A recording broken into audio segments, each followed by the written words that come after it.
إن الحمد لله نحمده ونصلي على رسوله الكريم وعلى آله وصحبه أجمعين أما بعد قال الله تعالى في كلامه المجيد ومن آياته منامكم بالليل والنهار وابتغاؤكم من فضله إن في ذلك لآيات لقوم يسمعون প্রিয় ভাইরা আমরা যে টপিকটা নির্ধারণ করেছি সেটা হচ্ছে ইসলামের দৃষ্টিতে ঘুম। আমরা যে ঘুমাই এই ঘুমটা কি, ঘুমের সময়টা কখন, বা আপনারা যেহেতু এখানে অধিকাংশ বিজ্ঞানের ছাত্র, বিজ্ঞান নিয়েও কিছু বলার আমি চেষ্টা করবো ইনশাআল্লাহ।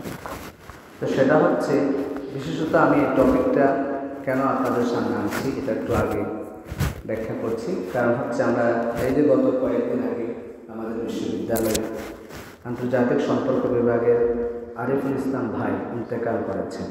আল্লাহ তাআলা তাকে ক্ষমা করে দিয়ে জান্নাতের মেহমান হিসেবে কবুল করুন। মূলত আমরা যদি তার প্রেক্ষাপটটা দেখতে পাই, মানে তার মৃত্যুর পেছনে, যদিও হায়াত যার যতক্ষণে শেষ তার মৃত্যুটা ততক্ষণেই শেষ, কিন্তু আমাদেরকে তো রোগ ব্যাধি বা বিভিন্ন ধরনের অ্যাক্সিডেন্ট থেকে বাঁচতে হবে, তাই না? তো সেজন্য আমরা দেখতে পাই তার ব্যাকগ্রাউন্ড যদি দেখি, তিনি ফুটবল খেলতে গিয়েছেন, পরবর্তীতে তিনি হার্ট অ্যাটাক করেছেন। এখান থেকে তার মৃত্যুর কারণটা দেখতে পাই, এই যে হার্ট অ্যাটাক। এরপর আপনাদের এখানে আমাদের একজন ভাই সম্ভবত ফিজিক্সের 4th ইয়ারে পরীক্ষা দিচ্ছিলেন, তার বাবা এসেছিলেন, আমিও গিয়েছিলাম। তিনি অবসাদগ্রস্ত হয়ে পড়েছিলেন, মানে কথাই বলতে পারছিলেন না ভালোভাবে। এই যে সমস্যাগুলো, তো এগুলোর পেছনে আমি আসলে একটু দেখার চেষ্টা করলাম। এখানে মূল কারণ যেটা, অনেকগুলো কারণ আছে, একটা কারণ হচ্ছে ঘুম। তো ঘুমটা নিয়ে আমি একটু আপনাদের সামনে কথা বলার জন্য কিছু বিষয়ে স্টাডি করলাম। সেখানে যেটা দেখতে পেলাম, আসলে আমাদের ঘুমের চক্রটা টোটালি বিপরীত হয়ে যাচ্ছে। অথচ আল্লাহ তাআলা বলছেন যে ইন্না ওয়া মিন আয়াতিহি মানামুকুম বিল-লাইল, যে রাত্রিবেলা ঘুমানোটা এটা আল্লাহর নিদর্শনাবলীর একটি, সুবহানাল্লাহ। এবং ওয়ান নাহার, দিনের বেলাও ঘুমানো যায়, যেটা কাইলুলা বলা হয়। ওয়াবতিগাউকুম মিন ফাদলিহি ইন্না ফি যালিকা লাআয়াতিন লিকাওমিন ইয়াসমাউন। আর দিনের বেলা আল্লাহর রিজিকের অনুসন্ধান, অনুগ্রহের অনুসন্ধান করা, এই যে এটা হচ্ছে এখানে রয়েছে যারা শ্রবণ করে, শুনে, তাই ওই জাতির জন্য নিদর্শনাবলী। প্রিয় ভাইয়েরা, ঘুমটা কি? ঘুমের পরিচয় দিতে গিয়ে বিজ্ঞান বলছে যে healthy sleep is when the nervous system is inactive, eyes are closed, postural muscles relaxed and consciousness nearly suspended. তো ঘুম মানে হচ্ছে আমাদের যে মাথার নার্ভগুলো রয়েছে, সেই নার্ভগুলো কী হয়ে যায়, সুপ্ত হয়ে যায়, সিস্টেমটা অকেজ হয়ে পড়ে, অর্থাৎ ইনঅ্যাক্টিভ হয়ে যায়। এরপরে চোখগুলো বন্ধ হয়ে যায়। এরপর আমাদের যে পেশি শক্তিগুলো আছে সেগুলো শিথিল হয়ে যায়। যে তারপর হচ্ছে চেতনা প্রায় স্থগিত থাকে। এটার নাম আমরা বিজ্ঞানের ভাষায় স্লিপিং বলি। আল্লাহ তাআলা কি বলছেন? আল্লাহ তাআলা বলছেন আল্লাহু ইয়াতাওয়াফাল আনফুসা হিনা মাউতিহা ওয়াল্লাতী লাম তামুত ফি মানামিহা ফায়ুমসিকুল্লাতী ক্বাদা আলাইহাল মাউতা ওয়া ইউরসিলুল উখরা ইলা আজালিন মুসাম্মা ইন্না ফি যালিকা লাআয়াতিন লিকাওমিন ইয়াতাফাক্কারুন। অর্থাৎ আল্লাহ তাআলা ঘুমের চমৎকার সংজ্ঞা দিয়েছেন যে যখন আল্লাহ প্রাণগুলোকে নিয়ে নেয়, শরীর থেকে প্রাণগুলো নিয়ে নেয়, যখন তাদের মৃত্যু উপস্থিত হয় অথবা যখন তারা ঘুমে থাকে, ঘুমের বেলা আমাদের প্রাণটা আল্লাহ তাআলা নিয়ে যান, সেটা বলছেন। এরপরে কিছু প্রাণ আল্লাহ রেখে দেন। ওই যে একটা কথা আছে না, যে যদি জাগ্রত হই তাহলে সকাল, আর জাগ্রত না হলে পরকাল, এটাই মৃত্যু। তার মানে একইভাবে আরবিতে একটি প্রবাদ খুব বেশি পরিচিত, যেটা আমরাও জানি, সেটা হচ্ছে আন-নাওম নিসফুল মাউত, ঘুম হচ্ছে মৃত্যুর অর্ধেক। যার কারণে আমরা আল্লাহর হাবিব সাল্লাল্লাহু আলাইহি সাল্লাম দোয়া শিখিয়ে দিয়েছেন। যখন আমরা ঘুমাতে যাই কি দোয়া পড়ি? আল্লাহুম্মা বিসমিকা আমুতু ওয়া আহইয়া, আল্লাহ আমি তোমার নামে মৃত্যুবরণ করি, তোমার নামে জাগ্রত হই। এখানেও ঘুমটাকে মৃত্যুর সাথে তুলনা করা হয়েছে। প্রিয় ভাইয়েরা, তাহলে এই হচ্ছে আমাদের ঘুমের সম্পর্কে কথা। কিন্তু এই ঘুমটা কেন? আল্লাহ তাআলা বলছেন যে ওয়াজআলনা নাওমাকুম সুবাতা ওয়াজআলনা আল-লাইলা লিবাসা ওয়াজআলনা আন-নাহারা মাআশা, অর্থাৎ আমি তোমাদের জন্য এই ঘুমটাকে রিল্যাক্স তথা প্রশান্তির জন্য বানিয়েছি। ঘুমটাকে বানিয়েছি প্রশান্তি স্বরূপ, আর রাতকে বানিয়েছি আবরণ স্বরূপ, যেটা আচ্ছাদন করে ফেলে, ঢেকে ফেলে।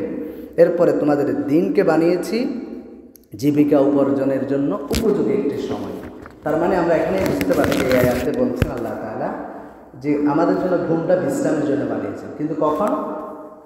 রাতের বেলা। এই আয়াত সূরা আন-নাবাল এই আয়াতগুলো 9, 10, 11 এই তিনটা আয়াতে এই কথাগুলো বলেছেন। অর্থাৎ দুনিয়ার মানুষকে কর্মক্ষম এবং কর্ম উপযোগী, এটা তাফসীরের মধ্যে এসেছে এভাবে, কর্মোপযোগী বানাবার উদ্দেশ্যে আল্লাহ তাআলা অত্যন্ত সৃষ্টি কুশলতা সহকারে তার জন্ম প্রকৃতিতে নিদ্রার এক প্রবল আগ্রহ ও চাহিদা সৃষ্টি করে দিয়েছেন। ঘুমটা কিন্তু অটোমেটিক আসে, আমরা চাইলেও চেষ্টা করলেও হয়তো এক রাত জাগ্রত থাকতে পারবো, কিন্তু পরবর্তী দিন আর ক্লাস করা যাবে?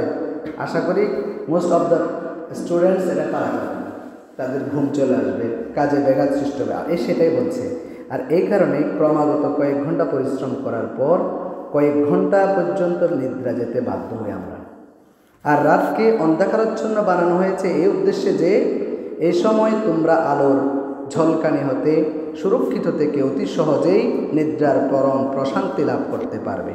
আর দিনকে সমুজ্জ্বল করা হয়েছে এই উদ্দেশ্যে যে এ সময় তোমরা নিঃশঙ্ক মনে জীবিকা অর্জনের কাজে মনোসংযোগ করতে পারবে। প্রিয় ভাইরা, এ ব্যাপারে আল্লাহ তাআলা আরও কয়েক জায়গায় বলেছেন, যেমন সূরাতুল ফুরকানের মধ্যে বলছেন যে আমি তোমাদের জন্য রাতকে আবরণ স্বরূপ বানিয়েছি আর ঘুমকে বিশ্রাম বা প্রশান্তি হিসেবে বানিয়েছি। এরপর আল্লাহ তাআলা আরও স্পেসিফিক করে বলছেন যে আল্লাহুল্লাযী জাআলা লাকুমুল লাইলা লিতাসকুনু ফীহি ওয়ান নাহারা মুবসিরা, অর্থাৎ আমি তোমাদের জন্য রাতকে বানিয়েছি ঘুমাবার জন্য, সুবহানাল্লাহ, আর দিনকে আলোকবর্তিকা হিসেবে আলোকিত করে বানিয়েছি। একইভাবে আল্লাহর হাবিব সাল্লাল্লাহু আলাইহি ওয়াসাল্লামের একটি হাদিস সাইয়্যিদুনা আবু বারজা রাদিয়াল্লাহু আনহু থেকে বর্ণিত, তিনি বলেন যে আন্না রাসূলুল্লাহ সাল্লাল্লাহু আলাইহি ওয়াসাল্লাম কানা ইয়াকরাহু আন-নাওমা ক্বাবলা আল-ইশা ওয়াল হাদিস বা'দাহা।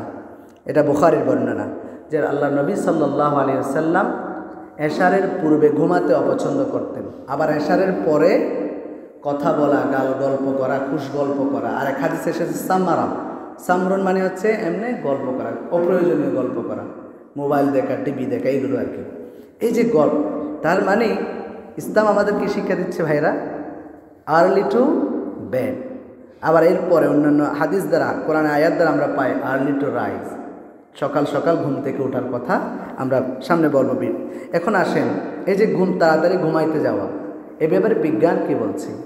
আমরা সবাই আশা করি পরিচিত যে আমাদের বডিটা একটি ক্লকের মতো, যে বডি ক্লক বলা হয়, যেখানে বিজ্ঞান বলছে আমাদের যে মানব শরীরে একটি ঘড়ি আছে, দেহ ঘড়ি, যেটাতে 20,000 নিউরন স্নায়ু সেখানে আছে, আর স্নায়ু দিয়ে এটা গঠিত, যেটা হচ্ছে এটি হাইপোথ্যালামাস নামক মস্তিষ্কের একটি অংশে অবস্থিত। এই ঘড়ি শরীরের সব জৈবিক ঘড়ি নিয়ন্ত্রণ করে। অর্থাৎ এই ঘড়ির মাধ্যমে আমরা যখন সূর্যের আলো দেখতে পাই তখন আমাদের মধ্যে কর্মস্পৃহা জাগ্রত হয়, আর যখন আস্তে আস্তে বিকেল হয় তখন আমাদের, আর সকাল যখন হয় আমাদের যে মেলাটোনিন নামক যে হরমোনটি আছে, এটা বিজ্ঞান বলছে, আপনারা আমার চেয়ে ভালো জানবেন, আমি একটু দেখাশোনা পড়াশোনা করে একটু জানলাম, আপনারা আমার চেয়ে আরও ভালো জানবেন, একেবারে এক্সপেরিমেন্টাল জানবেন।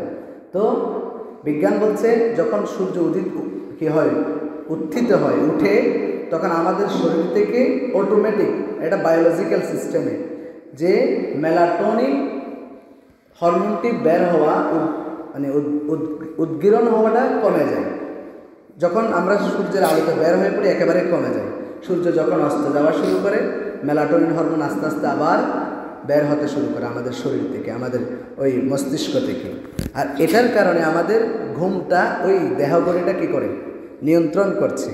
তার মানে আমি যেটা বোঝাতে চাচ্ছিলাম, আল্লাহ তাআলা আমাদের এই যে রাতটা দিয়েছেন, এই রাতে মূলত আমাদেরকে ঘুমাবার জন্যই বায়োলজিক্যালি আমাদেরকে আল্লাহ কী করে দিয়েছেন, যে হরমোনটা নিঃসরণ করে দেন, যাতে আমরা ঘুমাতে পারি। প্রিয় ভাইয়েরা, আর আজকে আমরা যারা বিভিন্নভাবে অবসাদগ্রস্ত হচ্ছি, বা বিভিন্নভাবে বিভিন্ন রোগে আক্রান্ত হচ্ছে, হৃদরোগ বলেন, অনিদ্রাজনিত রোগ বলেন, অনেক ধরনের রোগ, এগুলো আসলে বলে শেষ করা যাবে না। ডাক্তাররা ডায়াবেটিস কেন হচ্ছে এটার পেছনে দেখা যায় যে অনিদ্রা, রাত্রেবেলা ঘুমাই না, এটাও একটা কারণ। তাহলে আমরা অনেকগুলো কারণ দেখতে পাই। তো প্রিয় ভাইয়েরা, তো এই যে যখন রাত্রি হয়, সূর্য যখন ডুবে যায়, তখন আমাদের হরমোন নিঃসরণ হয়। আর এর হরমোনটা নিঃসরণ হওয়াটা আবার আমরা যখন স্মার্টফোন ইউজ করি, টিভি দেখি, ট্যাবলেট ইউজ করি, ল্যাপটপ ইউজ করি, তখন আমাদের এই হরমোনটা অর্থাৎ মেলাটোনিন হরমোন নিঃসরণটা বাধাগ্রস্ত হয়, যার ফলে আমাদের যে আমরা পড়াশোনা করি ঠিক আছে, কিন্তু আবার ঘুমাতে গেলে ঠিক 1টা 2টা 3টার আগে আর ঘুম আসে না। ওই যে কারণ আমরা ল্যাপটপ মোবাইল পড়াশোনা করেই ঘুমাচ্ছি। প্রিয় ভাইয়েরা, এই যে এটার কারণে আমাদের শরীরের যে ঘড়িটা আল্লাহ তাআলা যে সেট আপ দিয়েছেন, সেই সেট আপটা আমরা ভেঙে ফেলছি, যার কারণে আমরা বিভিন্ন ধরনের রোগে আক্রান্ত হয়ে যাচ্ছি। আর আমরা যদি এজন্য আমাদেরকে আমার সাথে কয়েকজন ভাই সাক্ষাৎ করেছেন, ভাই আমি কীভাবে তাড়াতাড়ি ঘুমাতে পারি, আমার ঘুম আসে না, বা আমি ফজরে নামাজটা পাই না। এই যে এটার 1 নাম্বার কারণ হচ্ছে আমরা কি করব, ডিভাইসটা, বিশেষ করে এশারের নামাজের পর আর ডিভাইস ধরবো না, কথা বলার আগে কথা বলে ফেলবো এশারের আগে। এরপর আমাদের প্রয়োজনে আমরা 10টা 11টা পর্যন্ত পড়লেও এটা আমরা কী পড়বো, হার্ড কপি পড়বো, অনলাইন কপি পড়ার আর দরকার নেই। প্রিয় ভাইয়েরা, এই যে আমরা তাড়াতাড়ি ঘুমিয়ে গেলে আমাদের উপকারিতাটা কি, কেন আমরা এত কথা বলছি? উপকারিতা, 1 নম্বর উপকারিতা হচ্ছে আমরা রাসূলুল্লাহর সুন্নাহ পালন করব, রাসূল সাল্লাল্লাহু আলাইহি ওয়াসাল্লামের সুন্নাহ অনুসারে আমাদের জীবনযাপন করব। এরপরে তাড়াতাড়ি ঘুমিয়ে পড়লে আমরা তাড়াতাড়ি জাগ্রত হতে পারি। আর তাড়াতাড়ি জাগ্রত হলে ফায়দাটা কি, সেখানেও আমাদের ফায়দা। আল্লাহ হাবিব সাল্লাল্লাহু আলাইহি ওয়াসাল্লাম প্রায় 1450 বছর আগে আমাদের জন্য দোয়া করে দিয়েছেন, আল্লাহুম্মা বারিক লি উম্মতি ফি বুকুরিহা। আল্লাহ, আমার উম্মতের মধ্যে যারা সকালবেলা জাগ্রত হয়ে যায়, ভোরবেলা, তাদেরকে তুমি বারাকা দান করো। সুবহানাল্লাহ। প্রিয় ভাইরা, এটা আবু দাউদের হাদিস, তিরমিজির হাদিস। এবং আমাদের তাহাজ্জুদ পড়ার সুযোগ হয়, তাহাজ্জুদ পড়ার নিয়ে আরেকদিন আমরা কথা বলবো ইনশাআল্লাহ। তবে আল্লাহ তাআলা বলছেন যে যারা তাহাজ্জুদ পড়ে, আল্লাহ তাদের জন্য মাকামাম মাহমুদা, মাকামে মাহমুদ একটি জায়গার নাম, যেটা প্রশংসিত একটি জায়গা, যেটা আল্লাহ তাআলা জান্নাতীদেরকে, এই যে যারা তাহাজ্জুদ পড়ে তাদেরকে স্পেশালি এটা কি করবেন, অনার করবেন। প্রিয় ভাইয়েরা, এই যে তাহাজ্জুদ পড়ার সুযোগটা আমাদের হবে যদি আমরা তাড়াতাড়ি ঘুমিয়ে যাই। এরপরে ভোর রাতে আমরা পড়াশোনা করতে পারবো। আমরা হয়তো মনে করি আরে রাত্রেবেলা সবাই ঘুমিয়ে পড়লে বা 10টার পরে একেবারে নিরিবিলি হয়ে যায়, একটু পড়াশোনা ভালো মনে ঢুকে। কিন্তু ভাইয়েরা, আমরা বেশি জানি না, আল্লাহ বেশি জানেন। অবশ্যই আল্লাহ তাআলা বেশি জানেন। কোরআন যেটা বলে সেটা আমাদের চেয়ে বেশি পারফেক্ট কথা বলে। তো কোরআন কি বলছে, ভোর রাতে উঠে যখন আপনি ইবাদত করবেন, ইবাদতটা বেশি কি হয়, ইফেক্টিভ হয়। এবং শুধু ইবাদত না, আপনি যদি পড়াশোনা করেন সেটাও বেশি ইফেক্টিভ হয়। আমাদের যদিও কথা একটু বেশি হয়ে যাচ্ছে, আমরা অনেক সময় দেখি যে রেজাল্ট ভালো করে আলহামদুলিল্লাহ, তখন আমরা বলি যে এই মাদ্রাসায় পড়াশোনা সহজ মনে হয়। আসলে তাই না। আমরা এখন যদি একটু কম্পেয়ার করে দেখি, আসলে মাদ্রাসার ছাত্ররাও মোটামুটি স্কুলের ছাত্রদের মতো সব কিছুর কাভার করে, এরপর আরবি বা অন্যান্য মাদ্রাসার সাবজেক্ট কোরআন হাদিসগুলো পড়ে। তো আমাদের একটা যেটা আমরাও ফিল করেছি বা আমরাও করেছি বিষয়টা, সেটা হচ্ছে আমাদেরকে মাদ্রাসা একেবারে জামাতবদ্ধভাবে সবাই মিলে তাহাজ্জুদের টাইমে হুজুর দেখে, এই টাইম থেকে আমাদের পড়াশোনা হয়ে যায়, যার কারণে পড়াশোনায় অনেক বেশি বারাকা হয়। বারাকাটা আমি বলছি না, আল্লাহ তাআলা নিজেই বলছেন সূরাতুল মুজাম্মিল, আল্লাহ তাআলা বলছেন ইন্না নাশিআতাল লাইলি হিয়া আশাদ্দু ওয়াতআন ওয়া আকওয়ামু কিলা, যে নিশ্চয়ই রাত্রে জাগরণ ইবাদতের জন্য। এখানে আপনি পড়াশোনার জন্য ব্যাখ্যা করেন, কোনো সমস্যা নেই। গভীর মনোনিবেশ, হৃদয়ঙ্গম এবং স্পষ্ট উচ্চারণে অনুকূল হয়। তো আমরা ব্যাখ্যা করতে পারলে আরও সুবিধা হয়তো। যেমন আমরা দেখি যারা রাত্রেবেলা একদম 2টা 3টা পর্যন্ত পড়ে, এরপর 8টা 9টা বাজে উঠে ক্লাসে যায়, তারা দেখবেন সারাদিন একটু মানে ঘুম ভাবটা চেহারাতে লেগে থাকে। এই যে আল্লাহ তাআলা বলছেন সেটাই, যদি আপনি ভোর রাতে উঠতে পারেন তাহলে এটা হবে আপনার জন্য হৃদয়ঙ্গম, ইবাদতের হৃদয়ঙ্গম, কথা বলা সুস্পষ্ট হবে। এরপরে ফজরের নামাজ পড়তে পারবো। ফজরের নামাজটা কেমন? আল্লাহর হাবিব সাল্লাল্লাহু আলাইহি সাল্লাম বলেন, যে ব্যক্তি মান সাল্লাল ফাজরা ফাহুয়া ফি যিম্মাতিল্লাহ, যে ফজরের নামাজ পড়বে সে পুরা দিন আল্লাহর জিম্মায় থাকবে। সুবহানাল্লাহ। মানে আল্লাহর তত্ত্বাবধানে থাকবেন। আল্লাহ যাকে তত্ত্বাবধান করে তার বিপদগামী হওয়ার কোনো সুযোগ নাই, সে তো আর বিপদে পড়ার সুযোগ আশা করি হবে না ইনশাআল্লাহ। এরপর আরও অনেক ফজিলত, ফজরের 2 রাকাত সুন্নত পড়তে পারবো, যার ব্যাপার আল্লাহর হাবিব সাল্লাল্লাহু আলাইহি সাল্লাম বলেছেন যে এই 2 রাকাত সুন্নত হচ্ছে আসমান এবং জমিনের মাঝখানে যা যা আছে এগুলো সবগুলোর চেয়ে উত্তম হচ্ছে এই 2 রাকাত সুন্নত নামাজ। সুবহানাল্লাহ। শুধু তাই নয়, আল্লাহ তাআলা বলছেন ইন্না কুরআনাল ফাজরি কানা মাশহুদা। অন্যান্য নামাজের ক্ষেত্রে বলা হয়নি। ফজরে কোরআন পাঠ করবেন, ফেরেশতারা আপনার জন্য সাক্ষী দেবে কিয়ামতের ময়দানে। কত ফজিলত প্রিয় ভাইরা। তাহলে শুধু তাই নয়, আমরা আজকে যে বিভিন্ন ধরনের রোগ ব্যাধি, হৃদরোগ, বিষণ্ণতা, অনিদ্রা, এরপরে মৃগী রোগও হয়ে যায়। যদি অনিদ্রা বেশি অনিদ্রা যাপন করে মৃগী রোগও হয়ে যায়। এটা বিজ্ঞান বলছে। একটা আমি ওই হসপিটালের একটা সাইট থেকে এই ডাটাটা কালেকশন করেছি যে মৃগী রোগ হয়, অনিদ্রা, তারপর বিষণ্ণতা ইত্যাদি রোগ এবং দুঃস্বপ্ন হতে পারে, ইত্যাদি রোগগুলো হতে পারে। তো প্রিয় ভাইরা, এই জন্য আমরা যে বিষয়টা আমরা যেটা ফোকাস করতে চাচ্ছি সেটা হচ্ছে আমরা এখান থেকে অন্তত যারা মুসল্লি, আমরা যারা নামাজ পড়তে এসেছি, অন্তত আমরা আজকে থেকে এভাবে চেঞ্জ করে ফেলি। আল্লাহ আমাদের যেভাবে সেট আপ দিয়েছেন যে আমরা এশারের নামাজের পরপর দ্রুত সময়ে আমাদের পড়াশোনা গুছিয়ে, যেহেতু আমরা স্টুডেন্ট সেই হিসেবে আমরা 10টা 11টা সর্বোচ্চ 11টা এর 1 মিনিটও দেরি করা আমাদের উচিত হবে না। আমরা ঘুমিয়ে পড়বো। অনেকে বলে ভাই এখন আমাদের এমন অবস্থা হয়ে গেছে ঘুম আসে না। ভাই আমি একটা ফর্মুলা দিতে পারি, সেটা হচ্ছে টাইম মনে হয় অনেক বেশি হয়ে গেছে। আমরা ঘুমাবার সময় ওই আমাদের ভাইকে বলেছিলাম, মামুন ভাইকে, যে আপনি বই পড়ে শুয়ে শুয়ে পড়েন। অনেকে মানে যারা মনোবিজ্ঞানী তারা বলছেন শুয়ে শুয়ে বই পড়েন, ঘুম চলে আসবে। তারপরও না আসলে আপনি 11টা যেটা টাইম বই রেখে দেন, মোবাইল রেখে দেন, শুধু আস্তাগফিরুল্লাহ পড়েন।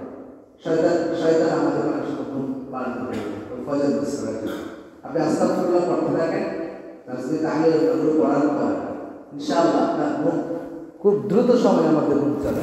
আজকে থেকে এটা অনুসরণ করেন। আল্লাহ তাআলা আমাদের সবাইকে সুস্থ, সুন্দর এবং আমাদের জ্ঞান বুদ্ধিকে যেন আল্লাহ তাআলা বাড়িয়ে দেন, এই কামনা করে আজকের মতো এখানে শেষ করছি। ওমা তৌফিক ইল্লা বিল্লাহ। আসসালামু আলাইকুম ওয়া রাহমাতুল্লাহি ওয়া বারাকাতুহু।